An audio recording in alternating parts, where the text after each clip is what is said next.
Well, we've come to the end. We were away actually, but we've come to the end of a period, haven't we, of celebration, Jubilee celebration. Some of you might have loved it. Some of you might have really been completely nonplussed. Others of you might have really not enjoyed it at all. But it's fascinating, this recognition. I was glad that we're away. That's a giveaway. I was glad that we were not in this country, but it was, it's good to celebrate. And without a doubt, it is a blessing to have lived under a good queen. That is undoubtedly true. And it's been utterly remarkable, the story of her life as a monarch. But the reality is, although we've celebrated, we all know that we see the Queen truly in our particular democratic system. We live in a parliamentary system. The Queen is a figurehead ruler, isn't she? She's not actually the final ruler of our country. We live in a parliamentary system. History tells us that power always ultimately breeds inequality. It always breeds oppression. It always ultimately leads to strife. That's the reality of power in the history of humanity. And so it's really appropriate that we reach this point in this particular section of the Bible thousands of years ago, which has an incredible message to speak to us today as we look around the geopolitical situation that we see in our world today. History tells us that there is no system that protects us from this tragedy of human nature. Good monarchs have bad children. Republics polarize and corrupt. Communes ultimately favor the elite. Not a single ruling system in human history is ultimately free from this corruption. That is the nature of our human experience. Yet at the same time, don't we desperately strive for something good? That's why we believe, no matter where we are on the political map, it's why we believe so passionately at times what we do believe. We believe it because we believe that what we believe in is going to bring ultimately something good, something better. We desperately strive for it. And we've seen through history, and certainly over the past 400 years maybe, we've seen the impact of that. We've seen revolution in France, the Bolshevik Revolution, the English Civil War. Why did all of those things happen? Because of corruption and a desperate desire for seeking something better.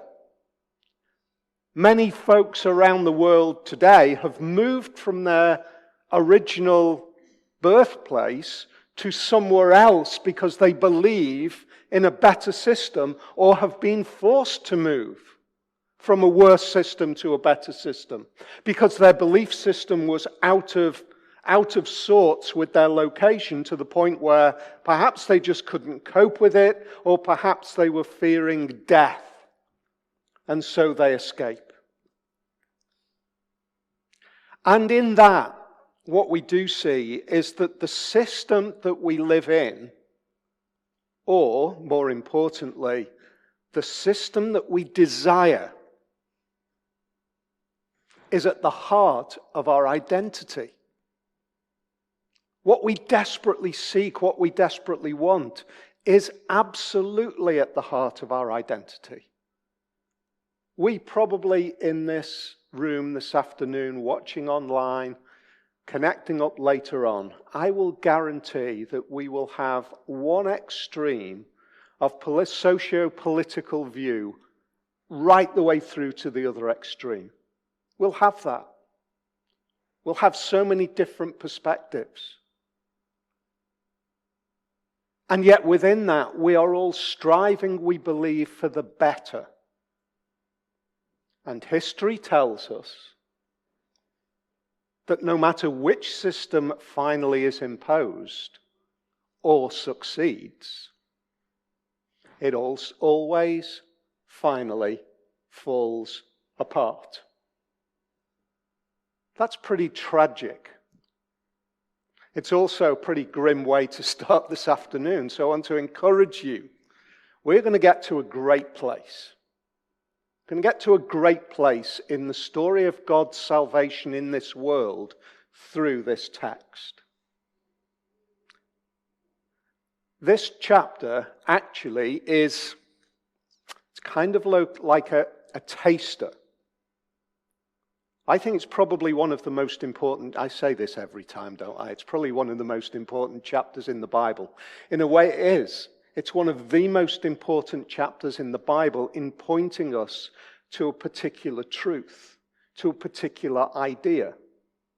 And it centers around the narrative between Samuel and God's people, having demanded a king. It's the dialogue. It's Samuel's dialogue with the people. Just pause for a minute. Thousands of people. And Samuel. This is not just a conversation in the cafe. This is a momentous, historic dialogue between the man who had been leading God's people up to that point, and this massive transition. And so what he says here is critically important in the journey of God's people. We're going to see it under three headings. And we're going to see how it applies to us. We're going to look at it through revolution. We're going to look at it through accountability. And we're going to look at it through grace. So the first, revolution. All men by nature are created alike, and you are enduring unjust oppression. Cast off the yoke of bondage and recover liberty. Somebody once said. Any idea? Any idea where that might be? Past 50 years? Past 75, maybe 100 years? Maybe it was the American Revolution, maybe it was the emancipation of India, whatever it might be. Where was it? It was 1381. It was John Ball and the Peasants' Revolt. Isn't that incredible?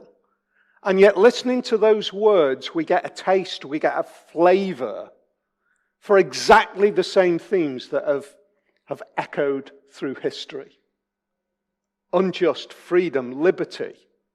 Bondage, recover your liberty. Yoke, find freedom. What we see in this particular dialogue, Samuel comes to the people and he confronts them and he says, you are creating a revolution. You are creating a revolution. You've started a revolution. You're moving in the direction of a revolution. But, and this is the critical difference that Samuel's conversation, Samuel's dialogue makes to the people. The difference is this. You are revolting against the good. That's what he says.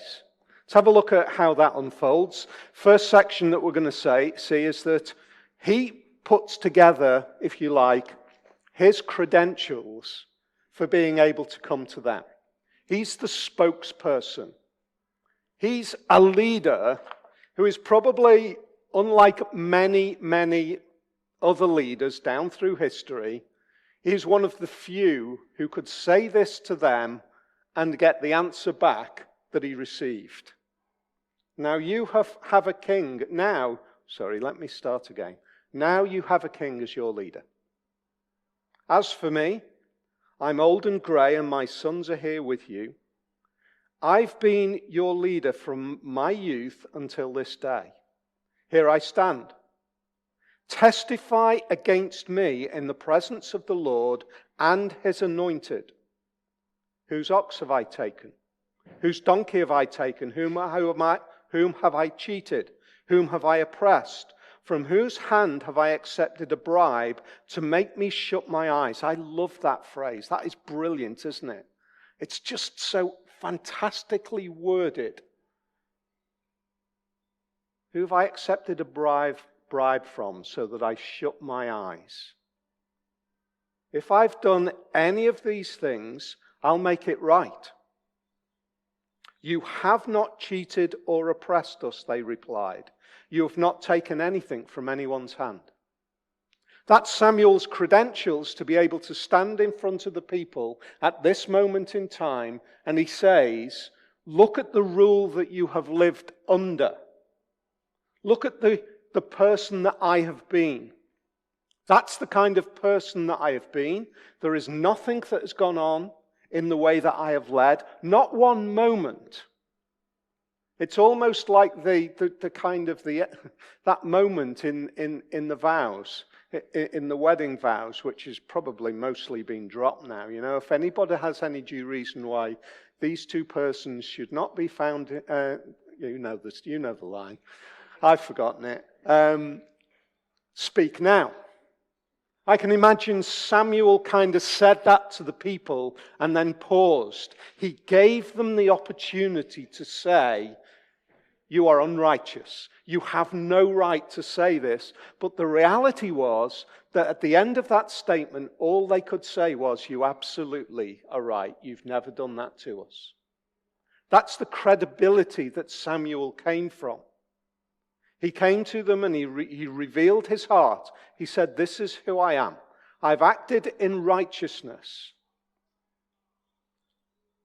Now, let me confront you with the kind of rebellion that you are transacting by this decision to appoint a king.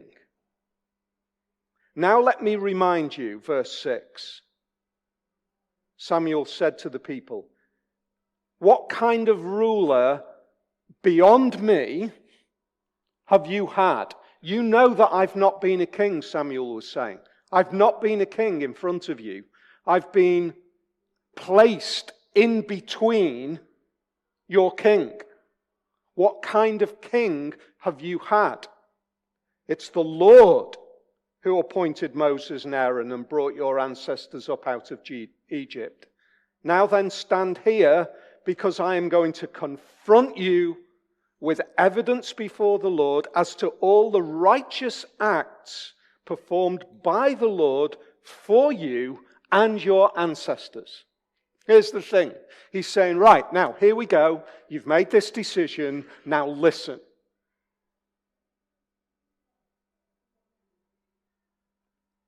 After Jacob entered Egypt, they cried to the Lord for help.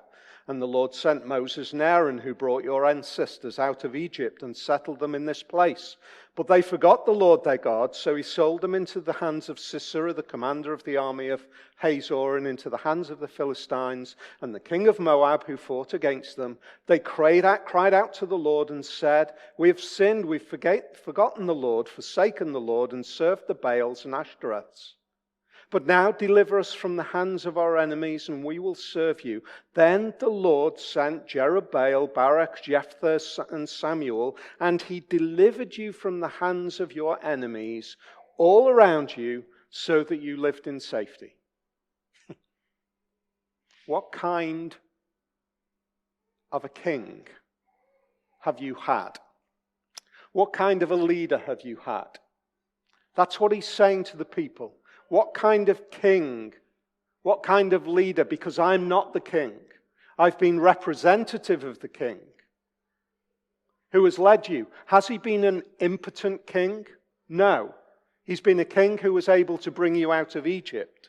He's been a king who's been able to take you back, redeem you, rescue you from your own turning away. Do you see that, what he says? He says, the one who has saved you is the one who listened to you when you cried out again, even though you had rejected him, when you turned away. That's the nature of the king that you've got. Samuel captures the heart of the people. And the reality, I think, is that he probably captures our hearts as well. It's almost as though Samuel is stood right in front of us, speaking to us. What kind of king do you have? He's a king who has rescued you in the past. He's a king who has done good in spite of your wanderings. He's a king who you have now rejected because of the perversity of this revolution. You are revolting against the good. That's what Samuel is saying to them. One day I believe that we will see all of the great heroes of the faith. We will meet them. Meeting Samuel will be an amazing thing. That moment when an old man, weak, confronted the people and was able to say, this is where you are. Be ready. Be ready is what he's saying. So the first we see is accountability, revolution. The second we see is accountability. Why accountability? Why are they accountable? Why did they actually decide that they wanted a king? That's key to this storyline. Why did they rise up and say, in spite of everything that has happened, give us a king? Why? Verse 12. But when you saw that Nahash, king of the Ammonites, was moving against you, you said to me, no, we want a king to rule over us, even though the Lord your God was your king. Why are they now accountable? They're accountable for this reason, because they didn't enact faith in the God who had previously saved them. A God who has previously taken them out of Egypt. A God who has previously restored them in spite of their wanderings. At this moment where they see a threat, they did not enact faith in that God. They say, what we desperately need now in the face of this king, Nahash, what we need right now is our own king. It's as though Samuel at this moment turns the light, as we read it, from the thousands of people stood in front of him listening to him, and he shines it on us, and he says, aren't we like that? Aren't we just the kind of people that are fearful of the temporary things that seem insurmountable around us, that seem impossible to defeat around us, that seem to be the greatest threats that could possibly come upon us in all of human experience? That's our nature. What I need now is something from this temporary world to rescue me from this thing in this temporary world that seems so overwhelming. That's our nature. It's who we are. We look at the things that are terrifying and we say, I need something now, immediate, to save me, to placate me, to give me peace, to find me security. The current fear of the current threat always results in us looking for a current solution rather than trusting our past protection. That's the nature of our experience. That's our accountability. And so we get to the point where Samuel says to the people, now listen to this, let me move on to the next stage. verse 13 to 15. Here's the king you've chosen, the one you asked for. See, the Lord has set a king over you.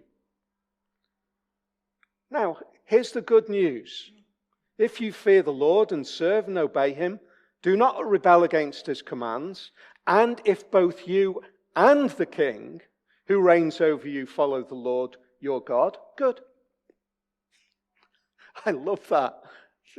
I don't know how it's actually written in the Hebrew, but I'm sure it's been captured in such a way as if to say, yeah, it's great. It's great if you do all those things. It's almost as though Samuel is saying to the people, great if you keep all of those promises. What tells you that you're going to keep all of those promises? What track record have you got that tells you that you're going to keep all those promises? This isn't a serious kind of encouragement, I don't believe. It's a right in your face. Here's the deal. Keep all of this. He keeps this. It's going to be great.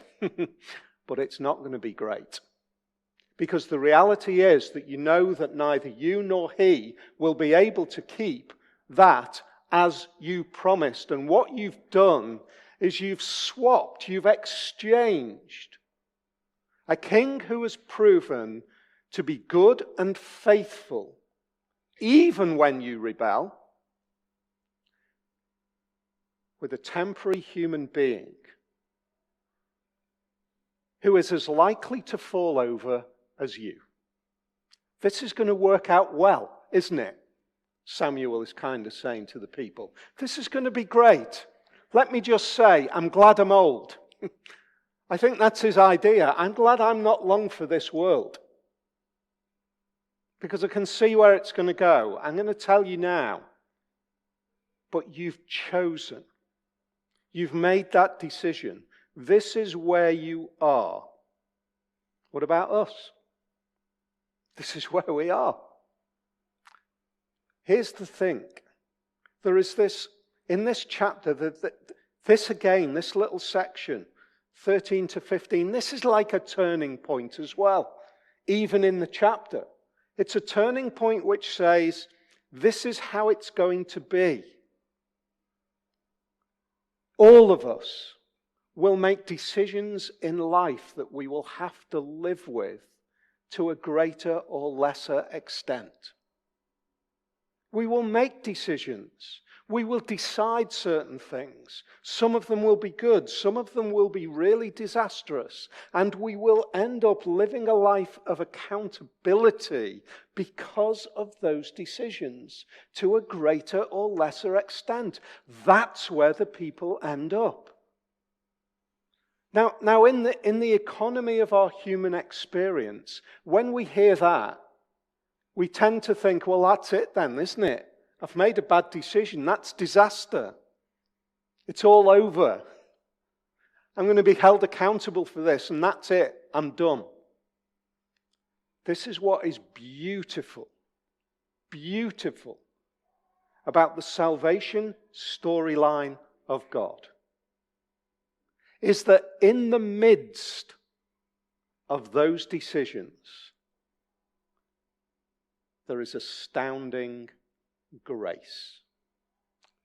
There is grace because this chapter concludes with some of the most breathtaking moments and insights of grace that you could imagine. The first is this. Verse 16, Samuel gives the people 12 months to ponder. Now then, stand still and see this great thing the Lord is about to do before your eyes. We don't know. I guess it must have been there, Northern Hemisphere. It's probably, late summer, something like that. Is it not wheat harvest now? That's the time of year it is. I'll call on the Lord to send thunder and rain. The most unexpected thing that you could possibly have at that particular time in that particular region. Thunder and rain. Disaster. Crops wiped out. This is now going to be a tough year. Do you see grace in that? Does that look like grace? With our 21st century ears, that does not sound like grace, but it is astounding grace. And it's grace because of this reason, because God does not walk away. What does he do? He says, what I'm going to do is I'm going to make it tough for you for a year, so that you'll remember and you'll think, and it'll always be in front of you. The worst thing, the least grace-filled thing that God could do at this moment in time is wash his hands of them and say, carry on, you lot. You're on your own. But grace breaks in the decisions that we make in life, and the accountability that we live with, and the challenges that we face as a result of. Those very challenges are grace. Because we're living with the results, and we're pondering the results. We're confronted with the results so that we see them face to face and they are not lost on us. And what can we do? We can look and be reminded that God is holding us in a place where he says, I'm not going to let you go, but you will feel a desperate desire for me. And so thunder and rain fall. They look at it, they see it, just erupts. And the people all said to Samuel, pray to the Lord your God for your servants so that we will not die. Do you see that turning point in their language? Pray to the Lord your God so that we will not die. They're looking to Samuel and they're saying to Samuel, stand in the middle for us, please. Stand in the gap. Stand between our revolution, stand between our iniquity and the righteousness of God. Please stand between us and intercede for us. That's grace, because God keeps Samuel in that place. And he prays for them. Do not be afraid, verse 20, Samuel says. You've done all this evil, yet do not turn away from the Lord, but serve the Lord with all your heart. Do not turn away after useless idols. They can do no good for you, nor can they rescue you, because they're useless. For the sake of his great name, the Lord will not reject his people. For the sake of his great name, the Lord will not reject his people. What is our salvation? What is the perseverance of our faith all about? So that we get saved? Well, yes. But if you're thinking about this idea of faith, can I trust this God? What's at stake in my faith in this God? What's at stake is his name and his reputation, not yours. That is the most securing thing that you can imagine for our salvation. Because it's his name that's at stake, not ours. Grace. God will continue to deliver hope for his people. They've put a human king in place. And it's going to turn really bad. But here's the thing. The story of God's salvation is absolutely that he will make sure that God is king. Matthew chapter 2 and verse 2 says this about a tiny baby who's born in a stable, insignificant. The wise men come looking for him. Where is the one who has been born King of the Jews? We saw his star when it rose and have come to worship him.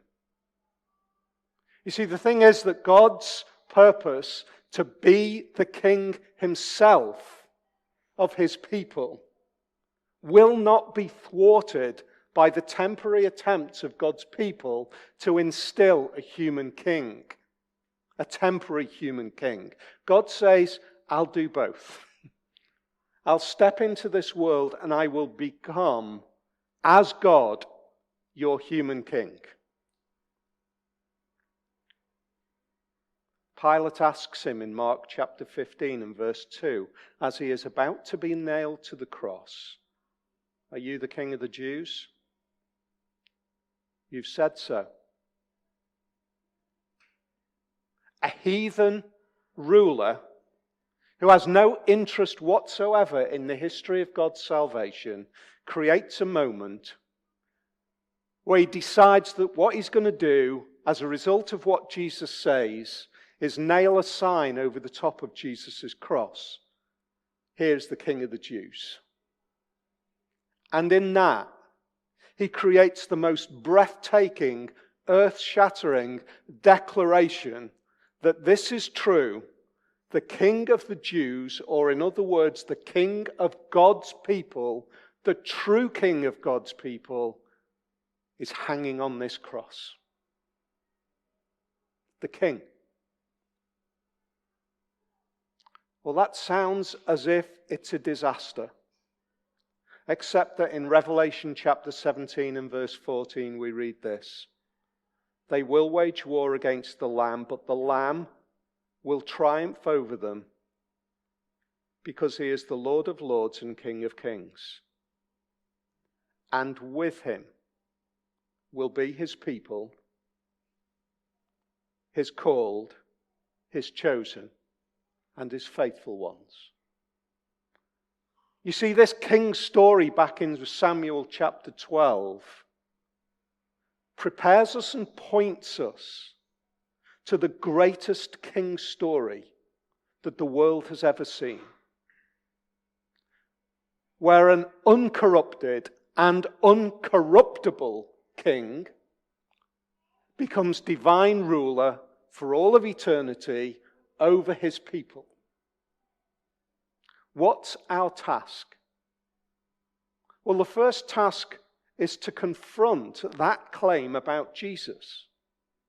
That's what he claims to be. That might be new to you. It might be something that you're hearing for the first time. That's, for me, the amazing storyline of the Bible, in the way that the kingship of Jesus is finally established against all of the attempts of those who oppose God's people and God's people themselves to try to do something different. God wins. But secondly, it's a reminder for us to say, we've got to trust the one who's been with us in the past for the future. That's what the people failed to do. That's where their revolt came from. They looked at the immediate problem and they said, we can't beat this, we need a king. And Samuel says, you've got this king who's always been good and always protected you, and yet you're deciding that you can't. There was a hymn that we used to sing when I was very little. It used to drive me nuts because I thought the tune was awful and the words were cheesy.